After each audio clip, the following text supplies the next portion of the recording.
and welcome to the Holy Hour Podcast. It's the bi-weekly All Cure Podcast, and here we are at the end of the Latin America tour. As promised, we're wrapping it up tonight, and I have a very special guest with me. Jorge, welcome to the show. So happy to be here, Gavin. Thank you so much for having me. I'm a big fan of the show, and I'm very stoked to be able to talk to you about this great band and these great couple shows that we just saw. Hell yeah. And thank you so much, one, for making it work out tonight to record and talk, and just reaching out like a couple weeks before the tour started. It was really awesome to hear from you, and just I wanted to make sure that I secured my spot on the podcast. For I sure. wanted to be like, if somebody's going to reach out to Gavin and want to talk about these shows, I want to be the one. So yeah, we're all about slackerness over here. So the fact that somebody thought ahead, even a day or so, had been like, whoa, all right, yes, I can't miss this opportunity. So can I, real quickly, I don't want to interrupt, can I give a quick shout out to my friend Spencer, who I know listens to this podcast a lot. He's the one who introduced me to this podcast. Spencer from Australia, Spenno. Thinking of you, pal. Thinking of you. Awesome. Yeah. Hey, Spencer. I believe we've chatted too on Instagram and such. So yeah, cool. Very cool. Super cool to finally officially long distance meet you still, but great to have you on, and can't wait to hear about these shows, because you not only caught one of them, you caught two, right? That's right. I was very stoked to hear that the Cure were playing here in Buenos Aires on November 25th at the festival, and then very shortly after that, I had a work trip scheduled for Colombia. I was going to a conference in Bogotá, and I was like, wait, maybe I can make this work. Maybe I could just stay a little extra after my conference. Because my conference was early December. Okay, so I had to stay an extra week in Colombia, which worked out fine because that's where I'm from. Okay. I live in Buenos Aires. I've lived in Buenos Aires for 18 years, but I'm from Colombia, from the coast. So this worked out perfectly. I spent a week with my dad hanging out in my hometown, and then got to go see the Cure for the second time in a year.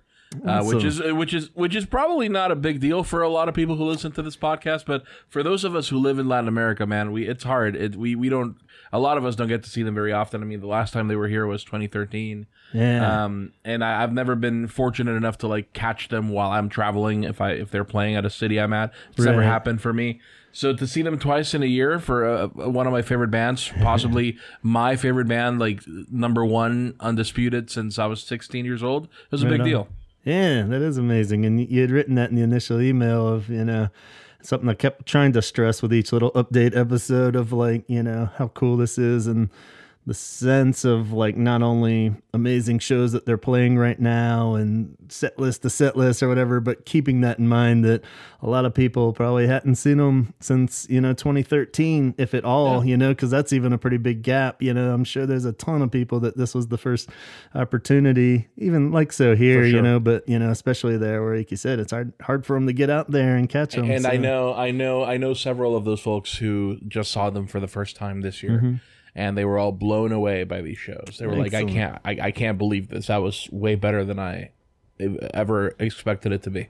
That's right. Yeah, so crazy to hear that, like so late in the game. It's not... Because they are sort of, I don't know, like I said, I haven't seen them very much. Mm-hmm. This is only my second and third show this year. But like it sounds to me like they're at a pretty good point in terms of their sound, right? Like they sound great. Yeah. I mean, they've never. It's weird because, I feel like there's never been like a era where they were kind of dragging and we saw they're starting to fade out or anything. But at the same time, I think everyone is just kind of blown away by how good they're sounding. Like they just sound like 100%. Momentum is flying, enthusiastic. In just all the right ways. Like they're 20-year-old band. That's really hitting their peak or something. And it is kind of surprising.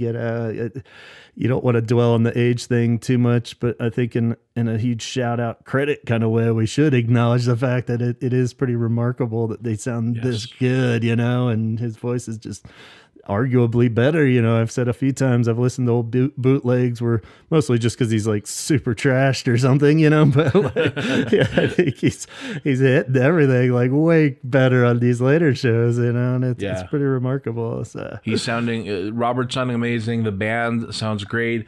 Some songs they have 3 guitars going at the same time now. It's nuts. It's like you said, they've never been bad. Like I've heard a lot of live material over the years, and they've always been a good live band. However, I would say that there's a period like the 2005 show when there was a festival. Yeah, is that what it's called? Wait, I'm thinking of a period where there was only 4 of them. Yeah, they didn't have a keyboard.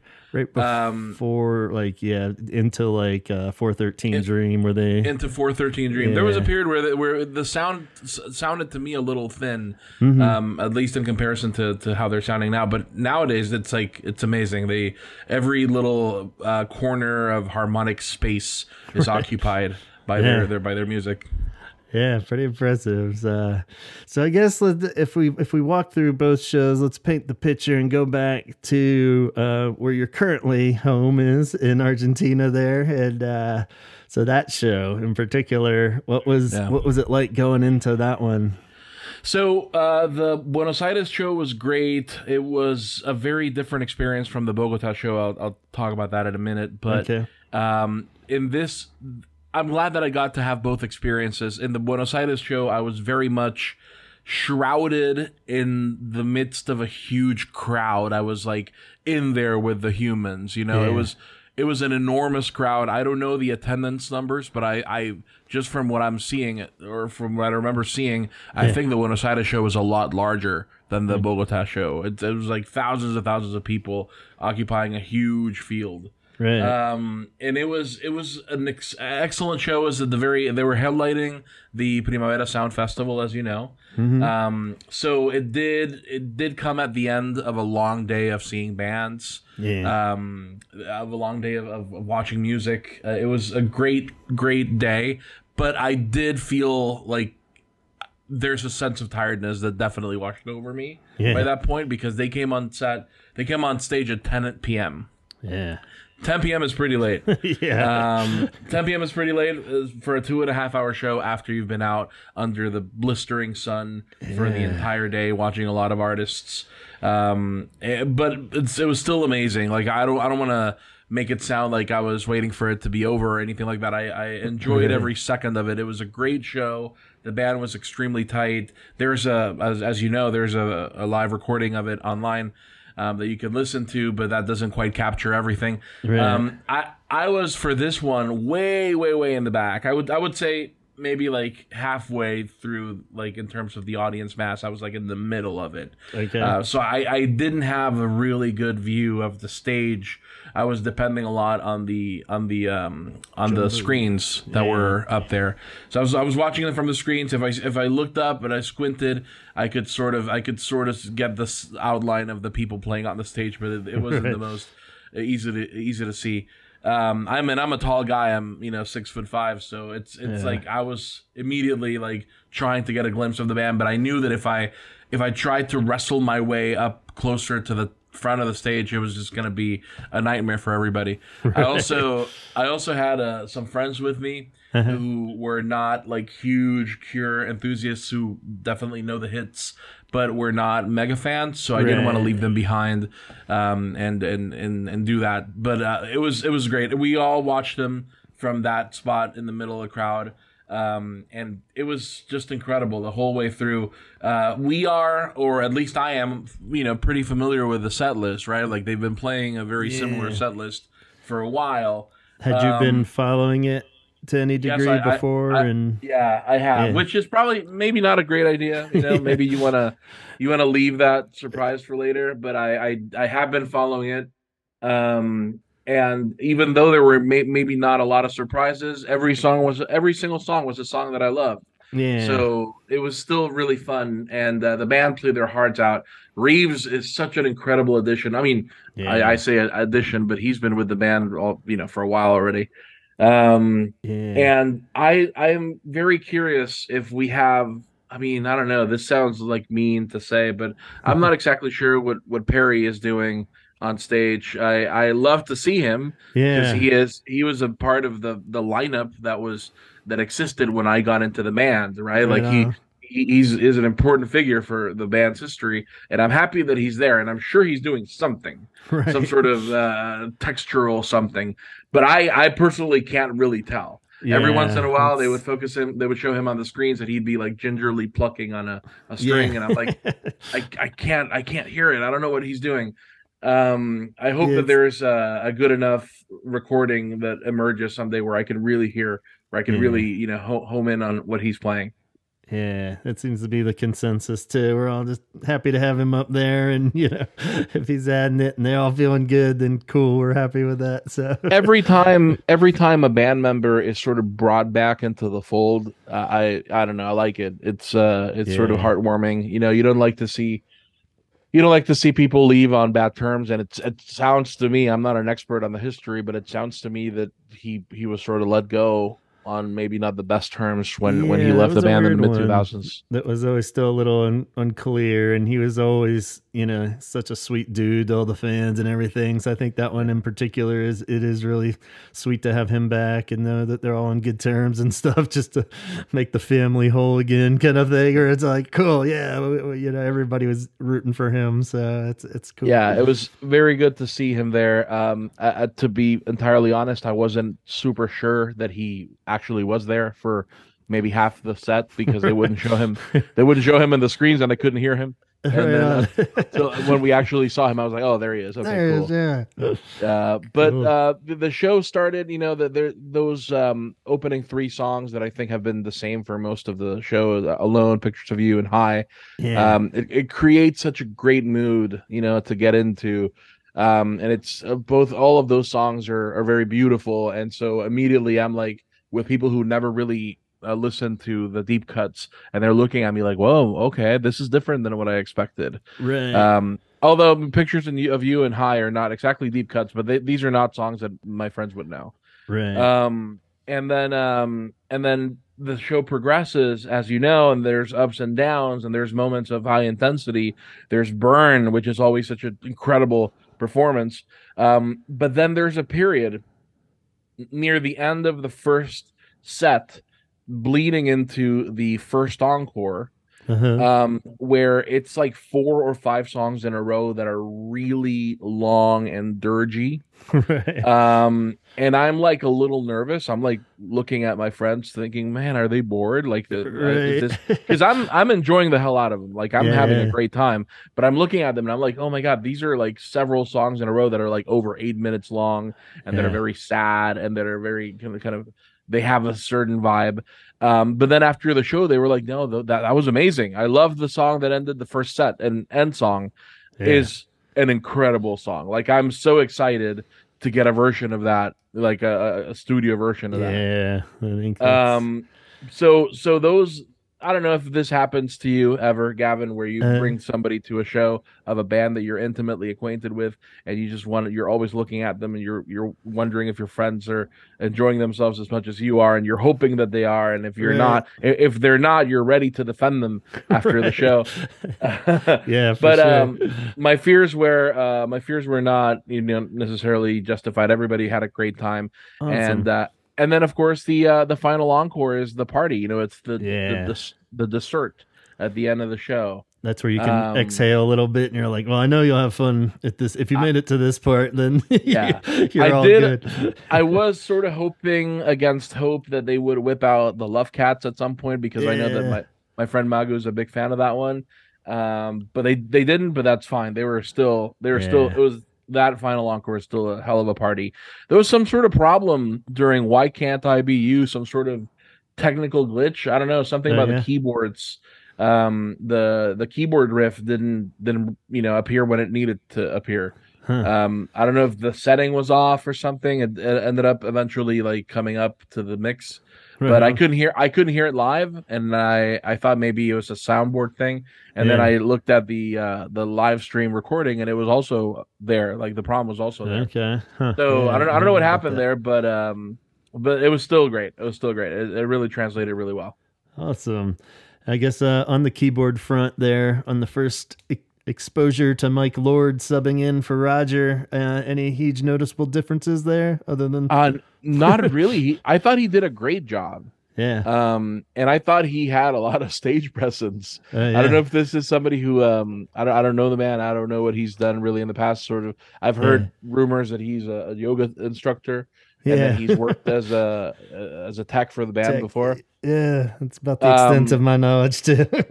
Yoga and tech. I thought he was great. He seemed to be really way into it. And I thought that was really I thought that really rubbed off on everybody else. Like you could tell that there's a certain enthusiasm that he was exuding that maybe I don't know, caught on to the other band members. But I didn't notice any differences in terms of the sound. These songs are pretty straightforward, right? Like most of these are not complicated songs. I wonder if I don't know if he took a solo like the one in Maybe Someday, or if he had a chance to do something kind of jazzier, like I don't know. There's a few moments in the Cure's body of work where a keyboard player can kind of show off a little bit, but most of these keyboard parts are pretty straightforward and simple. So not a lot of room for improvisation or anything like that. Exactly. Yeah, you kind of have to do the in between days riff the way it is, or exactly. If he started like noodling there, everybody would have like burned him at the stake or something. It's like, I also, speaking of in between days, I was like, I know, like we all know that that's a hit, right? Like that was a single that was on the radio, that's on MTV and stuff. I didn't expect the audience to have such a huge reaction to that one. Yeah. Like I knew the audience would explode with Just Like Heaven, and they did. Yeah. And I knew the audience would explode with A Forest, and I knew, Love Song, etc. But in between days, I was surprised at how big it was. Everybody was immediately into it. And Argentine crowds have this thing. Well, it's sort of a thing with Latin American crowds in general, but it's really a thing with Argentina, where they sing the keyboard parts or the musical parts. Yeah. So they're not just singing along to the words. So they're always going, oh, like they're actually singing the keyboard part. That's so cool. I love it. And like it happens seeing it on the videos. It happens all throughout Latin America, but I think it's mainly a thing in Argentina. They have this football culture really ingrained, and I think that's maybe an extension of that. So yeah, the crowd was pretty on point. Seemed like a fun. Awesome the crowd was great. Crowd. I couldn't tell. I did have, again, I was pretty way fun. Out in the middle of everybody, right? Like I was in the middle of the field. I didn't really have a really good 360 view of everything. Yeah. But I did get the impression that there was maybe some folks were a little tired. I got the impression that maybe the crowd wasn't as enthusiastic as it has been in the past for certain parts of the set. Definitely after the final encore, everybody was like losing their minds. But I did think that maybe during that second encore, Want and Plain song, maybe there was a little bit of tiredness seeping in. I don't know. And maybe I'm just projecting my own feelings there, but I did feel like in general the crowd was amazing. I don't know if you heard it, but when the band came out before the second encore, Robert went on the microphone and he said something. I can't quite tell what he was intending to say, but he sang a few words of the ole, ole, ole, ole chant. And he did it. I don't know if there's a record of this, but we may have like the lowest register of his singing voice captured in this moment, because what I don't know if anybody's keeping track of that. Maybe some people are. Cure fans are obsessive. Is low voice Robert? We may have a record of the lowest he's ever sung, because when he sings that little part of the ole ole ole at the start of the second encore, of the first encore, he's going so low, he sounds almost like Jarvis Cocker. Like it's actually kind of incredible to hear. But then the band jumps into It Can Never Be the Same, which is also a great song that I really enjoyed seeing live. Awesome. Yeah, that makes sense. When we talked to producer Dave Allen, he had said on the side that he's like, a lot of people don't know that Robert has such a great like low voice, like where he always wants to do like a crooner, Sinatra type album or something. You can kind of see where he always kind of tinkers in that, and the crooner type thing. And if he went into that register for some songs on the new album, that would be dope. I would love to hear that. Yeah, it would be great. That's crazy range though, because he can really get up there too on the high notes. So very cool.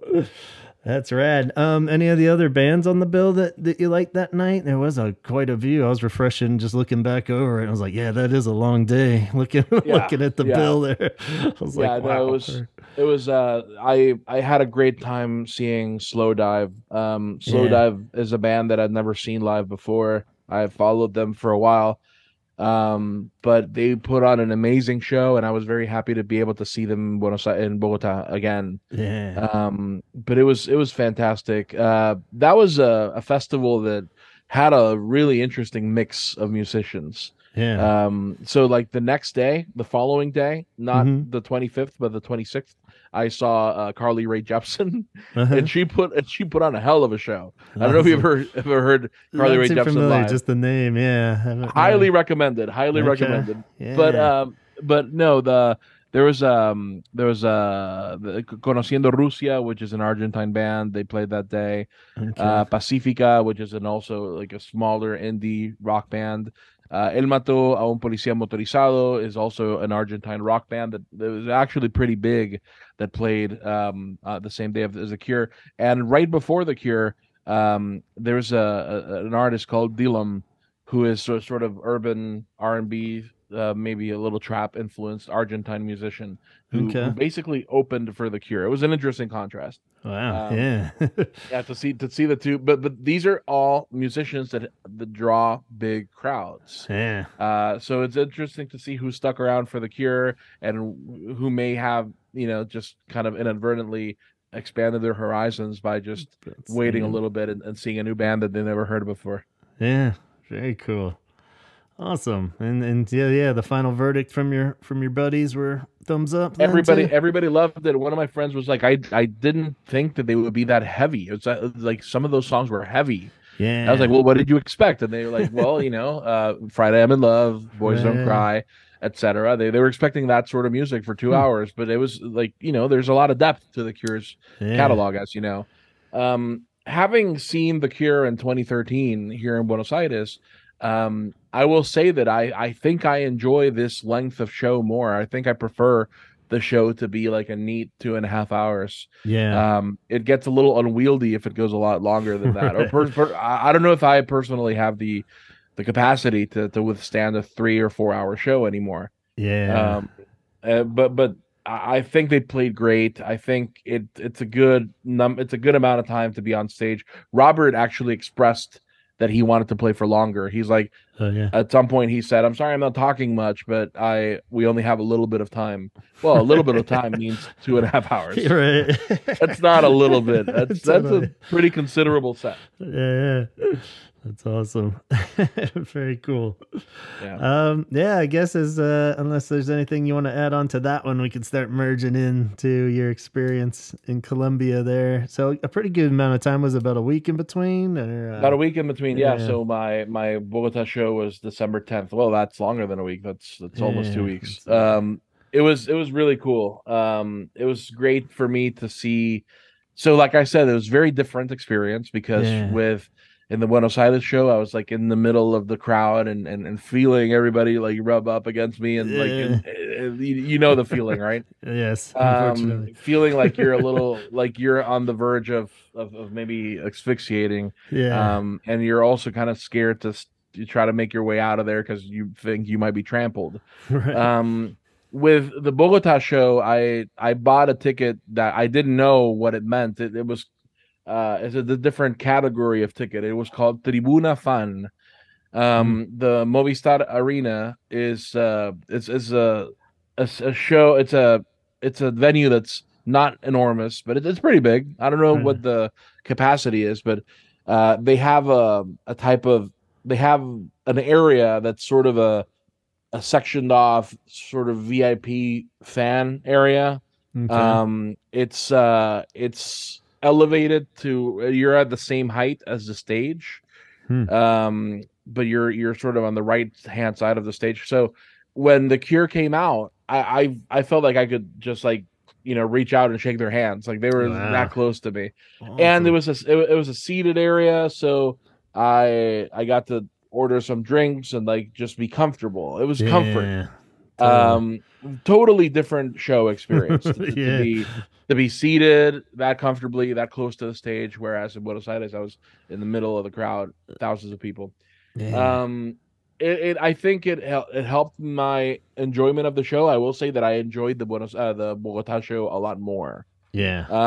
Again, I had a great time in Buenos Aires. I don't want to talk about I don't want to say that I Yeah. didn't, but again, it was after a big festival, after a long day of seeing bands, and I was like stuck in the middle of a bunch of humans. Right. Whereas with this the Bogota show, I was just relaxing. Excellent. It was a good time, and because I was in this sort of expensive area, it meant that the people around me were one mostly Hmm.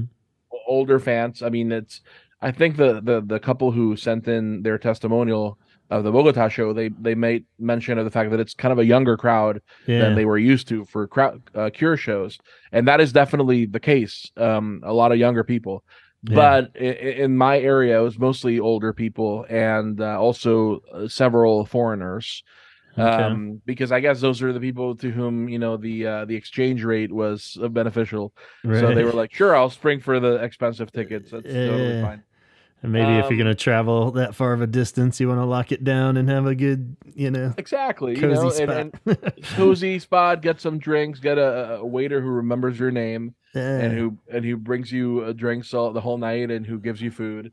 Awesome. It was a good time. I'd never attended a show in that sort of experience.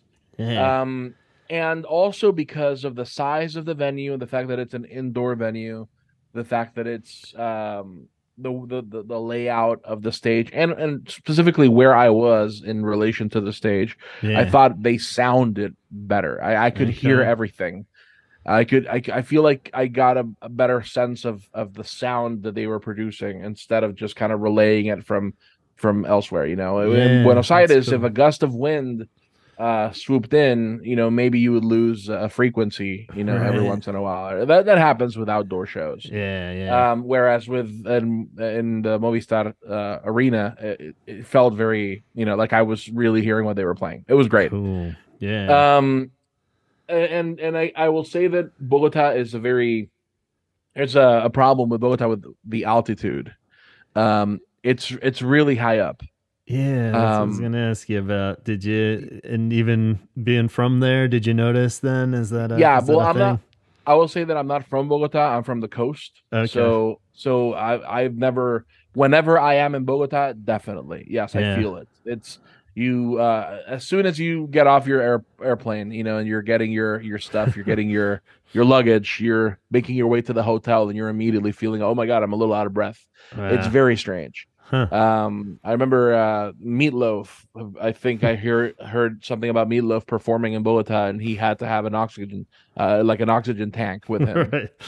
Oh man. It happens. It takes a breath Yeah. out of people, and some shows have been cut short because of it. Yeah. So I was thinking, I wonder how this is going to affect the band, if this is going to be hard for them in Yeah. any way. But other than maybe a few vocal hiccups at the start of the set, Mm-hmm. like maybe during Pictures of You, I felt like Robert was maybe half singing at half capacity. Maybe he was Right. still acclimating. I don't know. But other Okay. than that, I thought they all sounded really great, and Robert sounded perfect. I didn't get a sense that It that he was was out of breath or struggling at all. cool. Yeah, I Um, feel like through the years he's gotten really good at like knowing how much to push it and stuff yeah, too. Like even during like the, European ones when he was getting a little sick by the end, and at yeah. various spots when you kind of hear the rumbles of something, he can always back it off a little and it still sounds great. It's cool and it's smart that he knows, He knows. he He's has been doing it alternate. for been uh, doing it for so long. Like he yeah. understands his voice, he understands his body, and he knows when to rein it in and when to really go off, all out. Yeah. Um, the first band that played that night was a band called Encarta 98, which is a really good name for a band, I think. They're a local band. They're from Bogotá. I think they took the spot of what's the name of the band that's been opening Twilight for the Cure for a while? Yeah, Twilight Sad. I think they took their spot because Twilight Sad had to drop out. Very good. I didn't know anything about them. I didn't know them at all. They were sort of an indie shoegazy kind of dream poppy sound. I mean, the sort of band you would expect to open for The Cure or The Cure and Slowdive. Oh, and that's another thing. I was wondering what to expect from this show because although this is also a Primavera Sound Festival show, as you know, the show kind of it was no longer like a full day of the festival. Something fell apart at some point, and they had to rearrange it so that now only the headliners were playing. At the Primavera, the Movistar Arena. So the previous night they had Pet Shop Boys, and then next night was The Cure. So I was like, what does this mean? Does this mean we're getting like a different kind of show? Is it going to be less of a festival set? Are they going to play for a little longer? Turns out, no, they played for about as much as they did in Buenos Aires. I think they played one extra song, maybe. Okay, so Encarta 98, really good. I enjoyed them. Slowdive, killed it. Absolutely killed it. Awesome. Those guys are incredible. I love them more and more every time I see them live. And then The Cure, and oh my God, to talk about feeling the love of an audience towards the band that's on stage, you could really, really feel it with the Bogota audience. Everybody was so locked in. Every moment of the show, everybody responded. Everybody was interacting. Moments that maybe during the Buenos Aires show weren't particularly like a standout for some reason in Bogota. They took it to the next level. When they played at night in Bogota, everybody pulled out their phones and turned on the phone flashlight, which is so cool to see. It felt like every song that was played was like an audience favorite. You know, everybody was so enthusiastic for every part of the night. When they played Last Day of Summer, oh my God, I was so happy to get that because even though I'm not the biggest Bloodflowers fan, I'm not super big into Bloodflowers. That song is one of my favorites, and that song is like a perennial favorite. Like I really latched onto that song hard when I first got into The Cure. Sweet. I didn't know that they were going to play it. I think they did play it previously, like the night before. Just one other time. But so as far as like the surprise shuffle, you definitely got the cool ones there. Where it was like I was so happy. I was so happy. They played Last Day of Summer. They played Charlotte Sometimes, which is another all-time favorite. I love that song, and I wrote to my friend Lane about it. I was like, hey, they just whipped out Charlotte Sometimes, and Lane, who's seen the band a couple of times, was like, well, they've played it every time I've seen them, and I'm like, okay, well, whatever. Fine.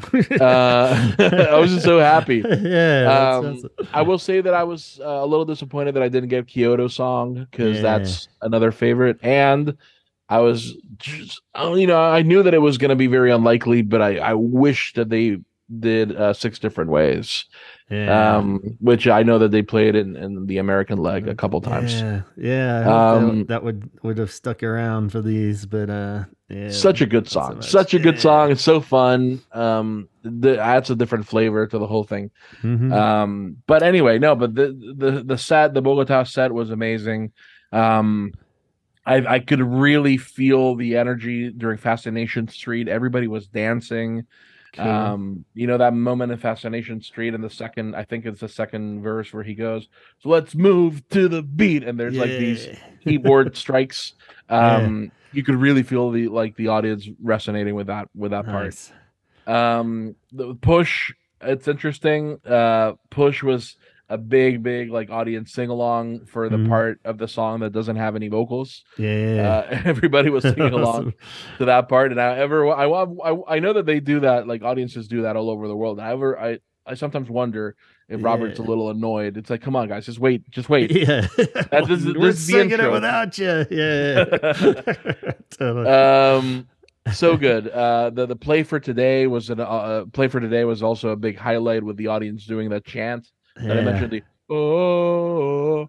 I don't know. The whole show was amazing. I think I will never quite get used to hearing Plain Song as not the opener.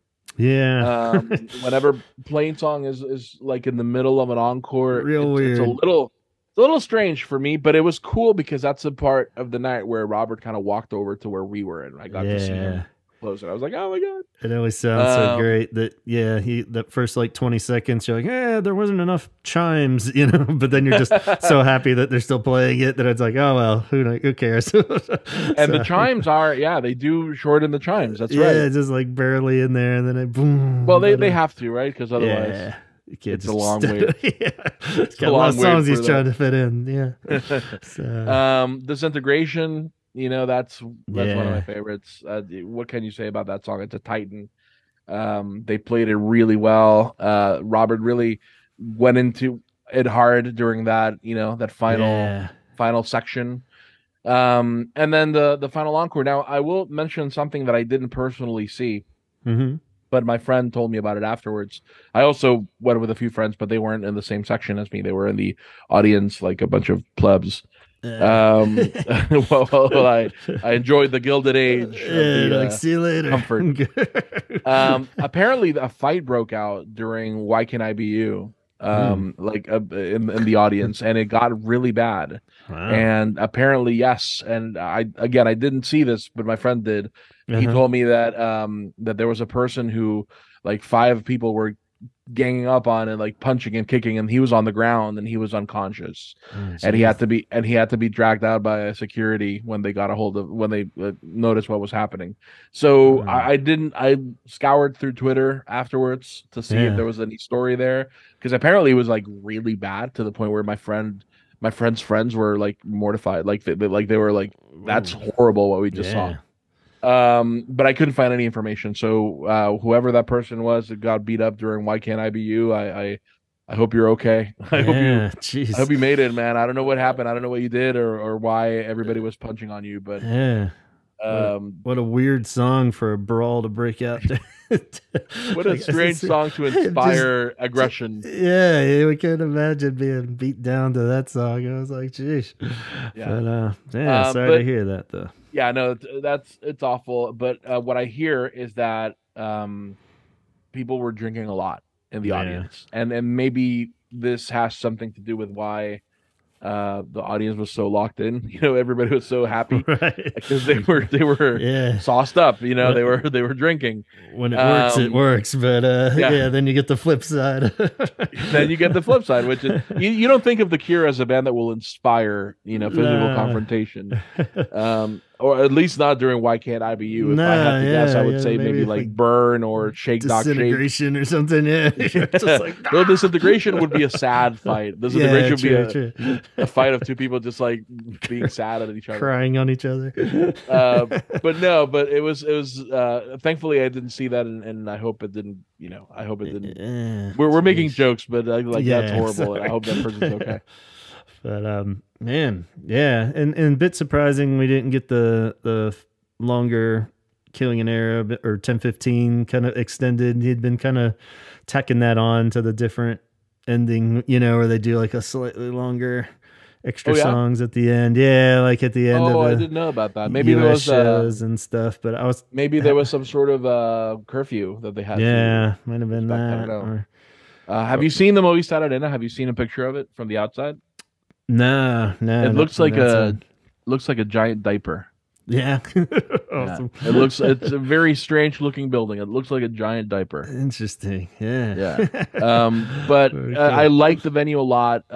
Again, I feel bad because I didn't remember their names, but this couple who sent in their experience last week, Craig and Kate. I totally agree with what they said about the show, the venue being the perfect size. It was a perfect size for a show like The Cure's. I think the Buenos Aires show was too big, too unwieldy. It was, but just in terms of sound and just in terms of like the physical experience of being there, the Bogotá show was amazing, and I'm really, really happy that I decided to stay a little longer and catch it. Yeah, that's awesome. Yeah, it was weird. I'd watched live stream, from guy down the front row the night it was going on from his phone. And at one point he turned around and it looked like a smaller arena. I was like, oh, wow, that looks like a nice smaller arena. And then, of course, I watched another YouTube clip later where, they were on like the nosebleeds there. And I'm like, whoa, that place is huge. So, so I'll have to look up the capacity there. But it looked pretty much on par with the arenas they'd played, around here, maybe a little smaller. But according to the internet, the capacity for the Bogotá Movistar Arena is 14,000 people. Okay, so yeah, and it seemed full up. I think it was a sold out show. Packed out, yeah. I want to say most ours were like 20 and stuff. So, yeah, hard to say. I'll have to go back and look at the numbers there. So yeah, maybe it was a little smaller, which is awesome. It's very cool. It was amazing. I thought it was the perfect sort of. I don't know if I had to just cap off the year with one final concert. That was I'm really glad that I did it there. With that audience and that place. Of course, getting home right after that was going to be an absolute nightmare. Because I was staying at a hotel and I only knew a couple of people in town and nobody had a car. I was able to hitch a ride with a friend who had hired a driver. But I think it's a small price to pay, for enjoying your favorite band and that sort of setting. Awesome. Yeah, I guess real quick, not steering too far from the set list and stuff. The new songs, had you followed them much from past tours and stuff? How was it like seeing them firsthand, alone and in song? Yeah, I caught some recordings from when they were first played, and then just kind of listened to them once, and thought to myself, "Oh, this is gonna be a sad album." And then I didn't really, follow. I didn't listen to it again until I saw them live these two times. I think "Alone" is a beautiful song. I love how it sounds. It's sort of this underneath the stars kind of sound, which is 413 Dream has a lot of problems, but I think that's a brilliant song. Yeah, totally agree. I wonder what it's going to sound like, live, in studio. I wonder if they're going to go for a more ethereal kind of dreamy sound, or if it's going to be kind of a live band sound, like underneath the sky. Is that what it's called? Underneath the stars? Stars. Stars. Sorry. And I think It Could Never Be the Same is also very beautiful. I hope that there is some sort of, if I had to sort of say what I wanted, what I expect from this album, I hope that there's a little bit of variety in there too, because these songs are all sort of, they follow a very, a very specific sound. And although they do it very well, I already mentioned that End Song to me is just gorgeous. Like that's a song that I'm so excited to own and so excited to listen to in its finalized version. Do we have, you're more plugged in than I am. Do we have word on when the album's coming out? Do we know anything? Yeah, it's just gotten real quiet now. Like since the end of last North American tour, even now they're not saying anything. So we've been speculating, now spring it seems the most logical if it's going to come out, but who knows? They might decide to re-record the whole damn thing. Perry's back in the band. Let's re-record the whole thing to accommodate. It's like no, his plucking, his gingerly plucking. Yeah, so I really don't know. I wish I had scoop there, but it seems like it should be ready to roll. But maybe, and I wonder if the thunderstorm sounds at the start of the shows are going to play into it. Cool. Maybe that's the opening of the album. Maybe that's the chimes for Plain Song, but instead it's thunder for Alone. Yeah, even just for a couple seconds, it definitely seems pretty deliberate, and they want it to segue into Alone pretty drastically if they did it at every show for all these. Funny thing happened in Bogota where after every thunder, the crowd cheered. Like they were like, "Oh my god, this is it! They're coming out with this one." It felt like the right crackle, yeah. And then it didn't, and then it just kept thundering, and they kept waiting, and they kept cheering. Very funny. Very cool. Did it have a good kind of finale vibe then? I mean, I guess it's hard to say where everybody's enthusiasm was probably just off the chart anyway, but maybe it was added to in the sense that it was the finale of the tour. But I don't know. I didn't get a sense of. I didn't get a lot of. I didn't really feel anything much different between the Buenos Aires show and the Bogotá show. Like the band seemed to be in high spirits. Robert seemed to not want to leave the stage. You know, he was really basking in the audience's love. Everybody seemed to be happy. Perry seems to be alive. Yeah. So it's important. It's a win. Yeah. But everybody was in good spirits, and I didn't get the sense. If you had asked me, I didn't get the sense that it was like the final show of the tour. You know, it seemed like a really solid show, and that everybody was into it. But I don't know. I don't know if I expected them to maybe do something crazy at the end. Yeah. Like pull out, I don't know, some obscure song or a long lost B-side or something. Yeah. I'm not complaining. I loved it. I love that this is the show we got. I think it has the right amount of like obscure songs versus like big hits. Yeah. And I think the audience's response is a testament to that. Yeah. Totally. Yeah, you're saying it's just a solid set list that they have been fine tuning for quite, a while now, over a year since the European tour started. So it makes sense that they've kind of just locked it in by this point, and we're, like I said, it's hard to complain. So I guess really hoping what's up that at some point. Oh, I'm sorry. No problem. I was gonna say that I'm really hoping that the next time I see them live, if I get to see them again, that they will give Pornography some love. It seemed like it was completely absent from the set list for the two shows that I saw them. And also I love Sometimes It's My Favorite Song, Cut Here.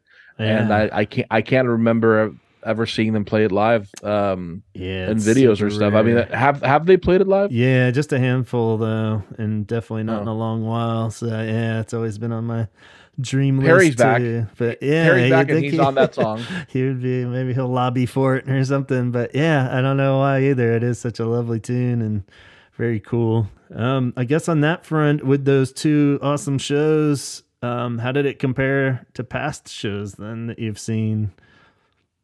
Well, I only saw them once before in 2013. 2013 when they came to Buenos Aires. I think they also played Bogotá that time, but that I didn't attend. Yeah. It was my birthday. I think it was my 26th birthday 10 years ago. Yeah. It was a good time. I didn't know what to expect. It was an out of body experience for most of it. It was a much longer show, I believe. I think they played like 33, 34 songs, whereas this time they played. I think I did look it up, and it was a little more stretched out. Was it a festival too, or was it? No. This was a headlining show at a big stadium. Now, interestingly, what I did feel that time was that a big chunk of the audience was leaving, was like streaming out during a stretch of songs that was maybe some more obscure songs or a little less, sort of more impenetrable songs. Right. I did feel like a big chunk of the audience left, and a lot of the audience didn't stick around for the final encore back in 2013. Which was again surprising to me. Like, but maybe they were just tired. They were like, okay, they've been playing for 2 hours. Right. They've played for 2.5 hours. It's already time to go to bed and leaving. But but that was also a great show. That was a fantastic show. I think my experience this year trumps it. I think they played the right amount of songs, and I think that the band sounds the most complete that they've sounded. Excellent. In a long time, and definitely in comparison to that 2013 Buenos Aires show. Yeah. That was the second time they've ever played Buenos Aires, and the first time, this is an interesting bit of history here if you're interested to know.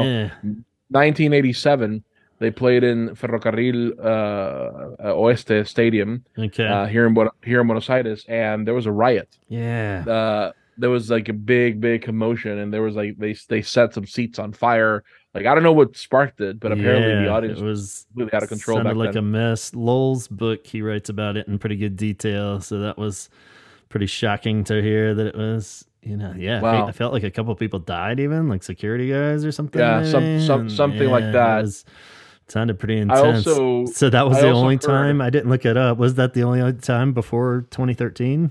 Yeah, that was the only time before 2013. Damn. And in fact, when the 2013 show was about to happen, it was billed as like The Cure returns finally to Buenos Aires. Returning after that.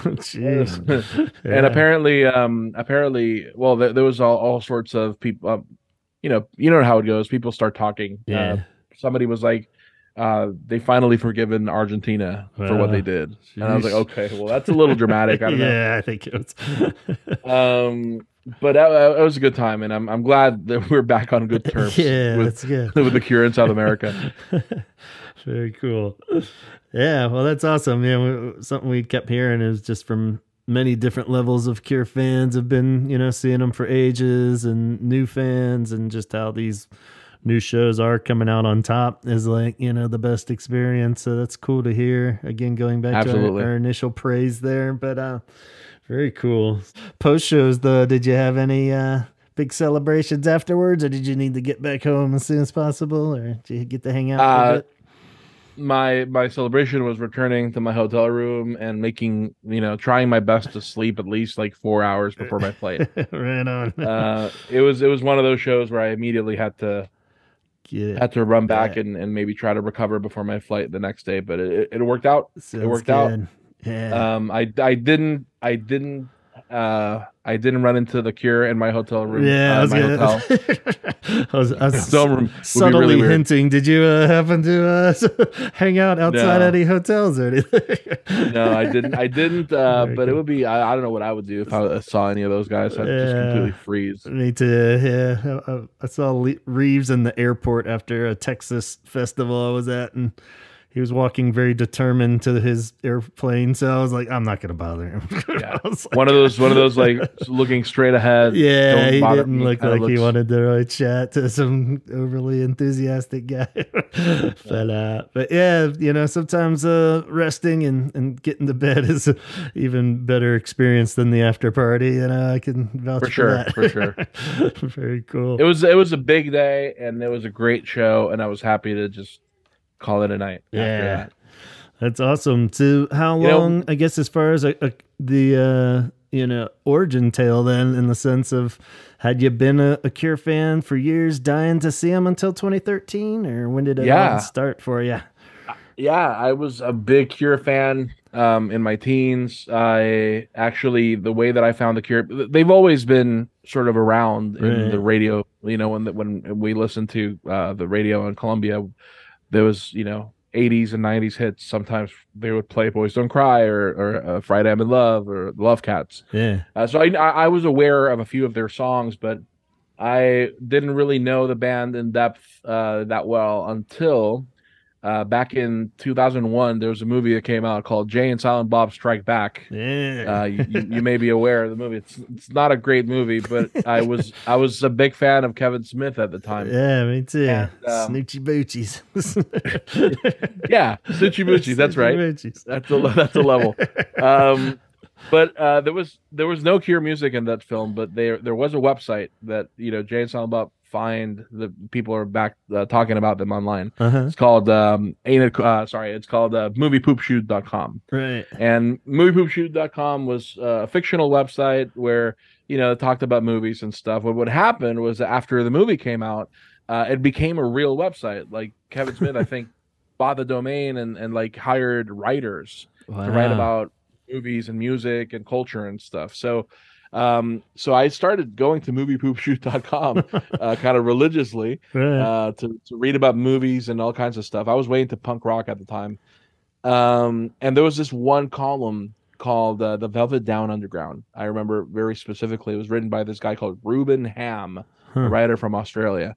And he would write about, he was really ornate, some very poetic musings on movie music and very specifically like shoegaze and punk rock and all that kind of stuff.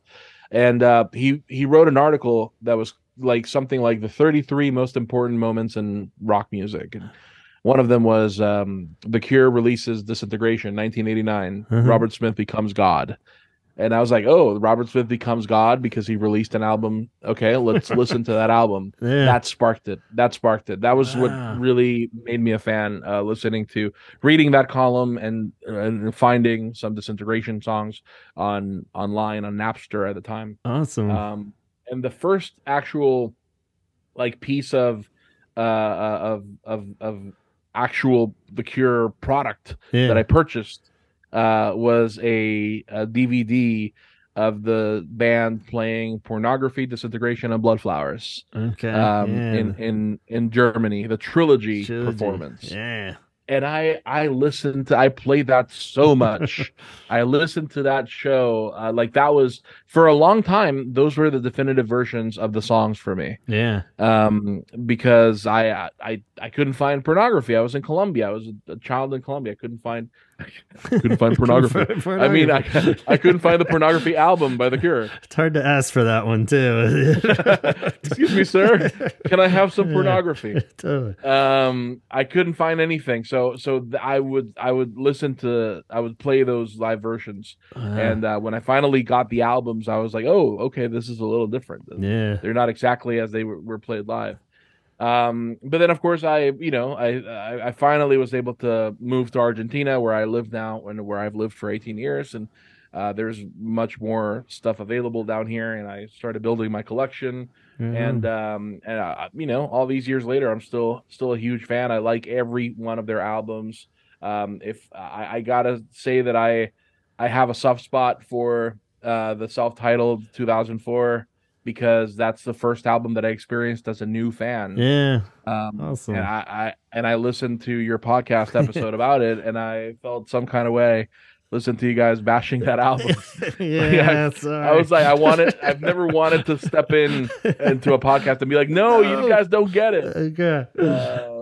But I totally understand. I totally understand why some people don't like that album. Why a lot of fans don't like that album. Yeah. I personally have a strong personal connection to it. That's cool. And I think that is a huge part of it. With the later ones, and I was at that kind of age too, where I was, really branching out into other stuff too. Even though I always have The Cure as my number one and stuff, but I didn't. Have as much connection to that one because of that too, just like all those other ones I had as kids and stuff, like all these personal things happening, and and in some ways that album sounds a little bit like The Cure kind of embracing the more cartoony aspects of themselves. Right? Like some of those songs, like they sound like purposefully trying to rewrite older songs. Like Taking Off to me sounds very transparently like let's do Just Like Heaven again. Right. But still, I despite all of its flaws and how repetitive some of the lyrics are and the way that the drums sound, I still have a soft spot for that album. I still listen to it every once in a while. 413 Dream, I think, is an improvement in terms of songwriting, but I think it sounds very bad. I don't like how it's mastered. It's so harsh. So I'm really itching to get a new Cure album in my hands that sounds great. That sounds as good as the songs deserve to sound. Nowadays, I would say my favorite album is still Disintegration. Might be a cliche pick. Nah, I'm right there with you. It's flawless. And the reason it's a cliche pick, it's because it's such a great album. It's a statement piece. Number 2 is probably Wish. I love how eclectic Wish is, and Letter to Elise is a song that means a lot to me personally. Awesome. And then after that, it's all over the place. I love The Top. I love Kiss Me, Kiss Me, Kiss Me. I like I said before, Cut Here is one of my favorite songs. I just have such admiration for Robert's ability to consolidate emotion into music. And for his ability to craft songs that feel like you're living these experiences along with him. So I will always consider them my number one, even though I have other musicians that I'm way into. You and I on email, we spoke about Elvis Costello. I'm a huge Elvis Costello fan, but I got into Elvis Costello later in life. And I don't know that those songs have as much of a grip on like the core of me as a lot of the Cure songs do. So I'll always stand them, so to speak. That's right. Yeah, something we always touch on is just how adaptable the emotions are too, where when you're in that mood in that moment and you have the certain Cure song that matches it perfectly, but then they're very adaptable where it doesn't mean that's the only emotion that you're going to feel when you hear that Cure song, but a lot of times there'll just be some other things happening and they seem that they're just vague enough to mold to whatever good or bad crisis and whatever's happening in your life, and that's great songwriting there too, where it isn't totally locked into just being this, oh, this is my sad album, because I put on Disintegration tons of times when I'm happy too, but exactly. it's really weird, but yeah, so, it works. Yeah, it's pretty awesome. So. I'll throw a question out, and you don't have to include this in the podcast if you don't want to. I'm just curious what you think. When you're thinking of the Cure albums, do you consider Japanese Whispers an album? I love it and always try to include it. We're just talking about that because it was the 40th anniversary. We have a finale episode for the year coming up, and just with everything with the tour, we didn't get a chance to record a 40th anniversary. But then my cop out was because it's not technically an album, but yeah, I mean, in my heart, I consider it an album, just because it is such a memorable part. And growing up, it was one of the first things I got on tape, so I always included it initially, even though I was always a little confused. I'm like, why are half of these on everything?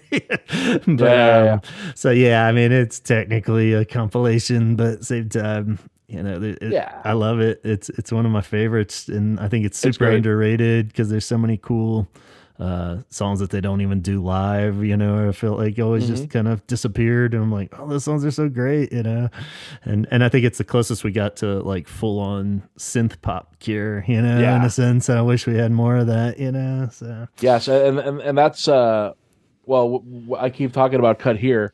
I always thought of that song as the Cure doing New Order. Like it sounds like the Cure cosplaying as New Order, and I love New Order, so I like that sound too. Yeah, me too. Yeah, they're up there in the top 3 for sure. Cool. Very cool. That's right. Yeah, what a great way to get it all rolling too. Who would have thought? This is definitely a first for the show that Jay and Silent Bob are part of the origin tales. I love it. Very cool. I mean, look, I'm a millennial. Yeah, we were all there. It's part of my upbringing. Totally. So. Yeah, we're totally down with that. And and I guess as we start to wind down here, though, as you had mentioned, you are a very big, knowledgeable music fan, and from what I've seen, great taste in music. And you said that it's been quite apparent as you've gotten into the Cure that they've made a huge influence on Argentine music scene, right? Yeah. So like I mentioned, I've been in Argentina for 18 years, and in that time, I've become really attuned to the local music scene, the local independent music scene, especially. I run a website called La Lista, which is an arts and culture website where we cover a lot of these musicians, and it's very apparent that the Cure has an enormous influence on the local scene. Awesome. And it became even more apparent when I looked around at that show when I was in Parque Sarmiento a couple of weeks ago, and I looked around and I saw like musicians from the scene who were there to see the Cure. Right. It's like, oh, that's the guy from that band. Oh, that's the guy from that other band. They've had such a tremendous influence.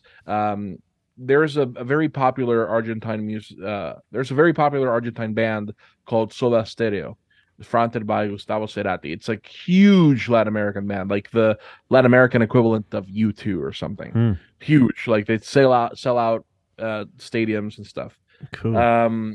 And their sound is tremendously influenced by the Cure specifically.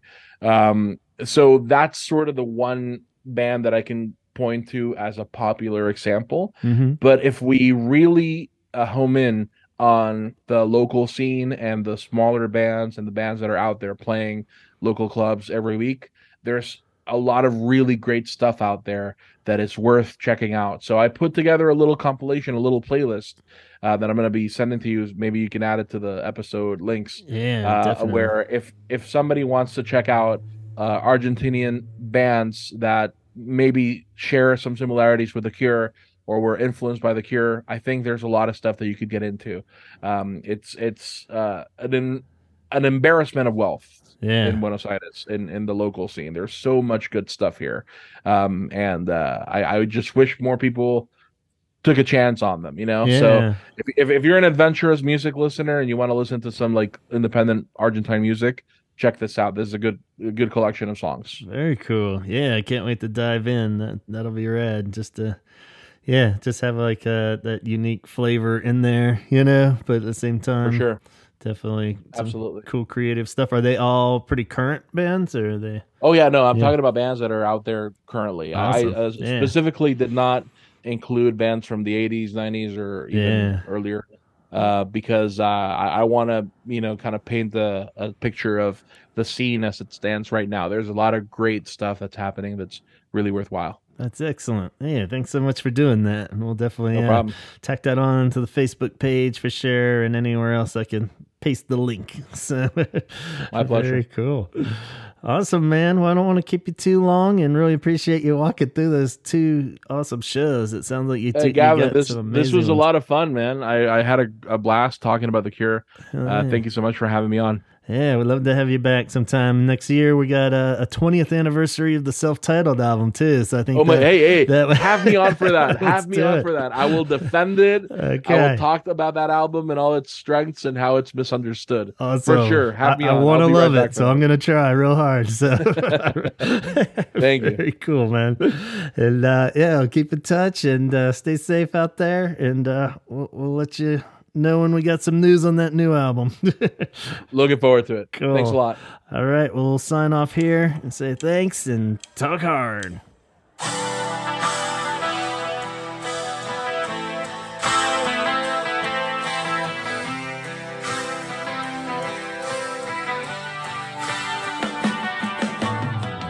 All right, guys, that wraps up the Shows of a Lost World tour. Again, a very special thank you to Jorge for walking us through this epic finale. No better way to wrap this all up than with a first-hand account. So thank you, Jorge, so much, and really appreciate it. Let's wrap this all up with a big shout-out to our Patreon. Always keeping this thing running all year long.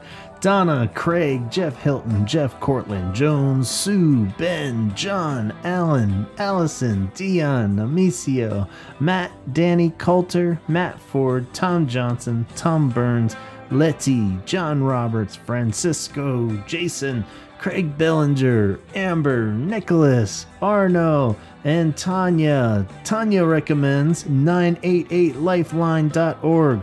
where she is also a crisis counselor. It's a newish suicide and crisis hotline that she also helped get up and running. They've got 200 crisis call centers located all over this country, 24/7 free and confidential support for people in distress, prevention and crisis resources for you and your loved ones, and best practices for professionals in the U.S. 988lifeline.org. You can call or chat online, so if you or anyone you know is in need this time of year in particular, please don't hesitate to reach out. Thank you, Tanya. And Tim, good old Tim, he is a part of New Waterloo, who own and operate 6 super cozy hotels scattered all across the U.S. Find them at the South Congress Hotel in Austin, Texas, the Waymore's Guest House in Nashville, Tennessee, the Revival in Baltimore, Maryland, El Capitan in Merced, California, and the Albert in Fredericksburg, Texas, coming in 2024. Scott Kruger over at the Sarlacc Digest helps run the best Star Wars podcast in this galaxy, and of course all other galaxies. Check them out every Wednesday, 8 p.m. Pacific time on YouTube, as they keep consistently delivering excellent content over there. You can catch the replays everywhere you listen to podcasts.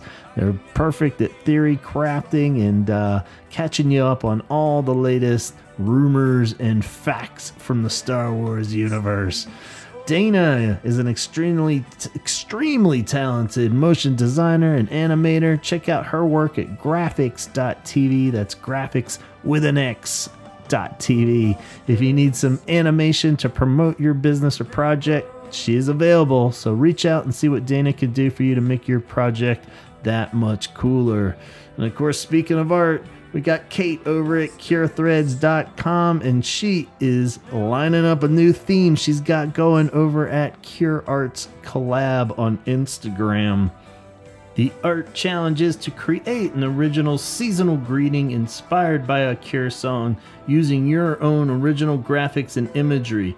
Upload it to all your socials and tag it at Cure Arts Collab and hashtag it at Merry Smithmas 2023 and hashtag Artist of a Lost World. The entry with the most posts shared by midnight Pacific time on New Year's Eve will receive their choice of a custom mug printed with their own artwork on it. So go ahead and recheck all those details out at Cure Arts Collab on Instagram. It's pinned to her page. And of course, be sure to check out curethreads.com. And should you find yourself up in Calgary, Canada this Christmas, Lisa says head on over to Dickens, where you can catch a wide range of live shows and events. You can go to dickensyyc.com to see the full schedule. Club Nevermore is down south in Little Rock, Arkansas. It's another great spot for catching a show or an event and having a drink. You may run into Jessica over there gothing it up. So go visit theclubnevermore.com for a full listing of upcoming shows. And Chaz, of course, is always hard at work over at his other podcast, the Excommunication Station, where he, Donovan, and Chrissy dive into what it was like growing up in the church. So go check that out everywhere you listen to podcasts. Be sure to subscribe to our podcast here, The Holy Hour, on anywhere that you stream podcasts, and check out our Facebook page so you can listen to this awesome playlist that Jorge has hooked us up with. I'll also put that link on our YouTube page, and hopefully somewhere into it we can put it on our Instagram too. And you can always feel free to email me, Gavin Conner, that's Conner, Conner, at gmail.com if you have any questions or comments. And one more giant thank you to Jorge for giving us all this awesome details and proper rundown of not only the finale in Colombia, but the Buenos Aires show as well. So a giant thank you and high five to you and our beloved Cure for successfully wrapping up yet another leg of this amazing Shows of a Lost World tour. Our hearts are forever yours, and we'll give the new episodes a rest here at the podcast until after Christmas. But then we are going to hit you up with one last episode to cap off 2023. Yes, it's the annual year in review with myself, Chaz, and Antonio. It's already been recorded, so hopefully we don't have any Cure bombshells coming on us here at the end between now and then. But can't wait for you to join us and to listen to it. I think you're going to like it. We walk through all the highlights of 2023. And we also give our very personal own record of the year selections, and of course so much more. So be safe out there. Hope you all get lots of Cure related presents this year, and talk hard.